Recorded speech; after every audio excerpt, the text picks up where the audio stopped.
Hey everyone, how you doing? It's Patrick from Vicious Computers, and I'm just bringing everyone a quick update today. Last night we went out and did trivia, and when we got home, I had these beautiful boxes waiting for me, and I was pretty excited because I knew what they were. This is the EVE cells that are going to be used to build our DIY solar battery, and that's a big project that I'm really looking forward to doing. So I thought we could start that build this weekend, but unfortunately, we're still waiting on 2 more boxes, and one of them is due on Monday. So probably no battery build this weekend.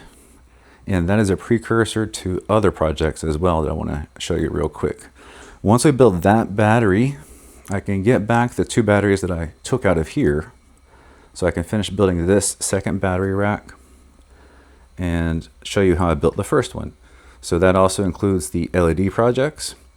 And while that looks like it's just a cool visual project, that's actually also a safety feature in my opinion.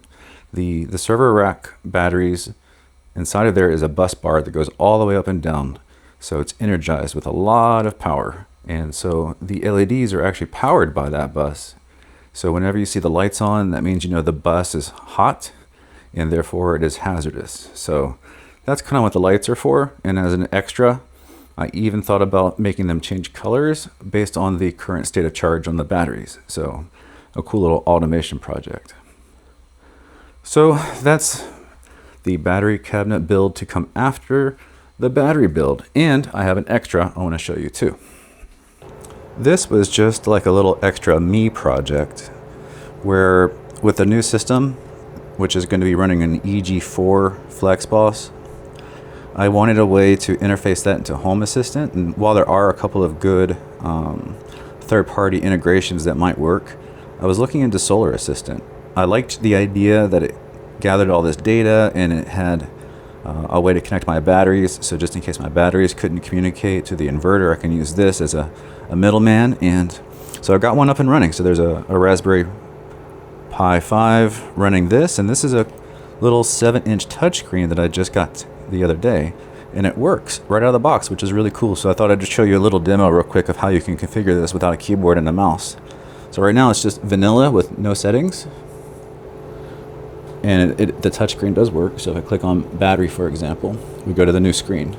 So I'm going to go into configuration. Let's see, right here, just say connect the USB. We want, right now I'm using serial on USB, save, connect, and let's go back to the dashboard. And now you can see we got battery details just like that. Capacity, state of charge, how many watts, all this data just right here. So yeah, definitely looking forward to the Solar Assistant integration, and this screen I'm planning on installing inside of the front door of one of the cabinets is what I was thinking, or maybe on the top of it. We'll see where it goes. So yeah, by next week hopefully we'll be working on that DIY battery build, and between now and then I'll be working on other content. So this was Patrick from Vicious Computers, and I'll see you next time.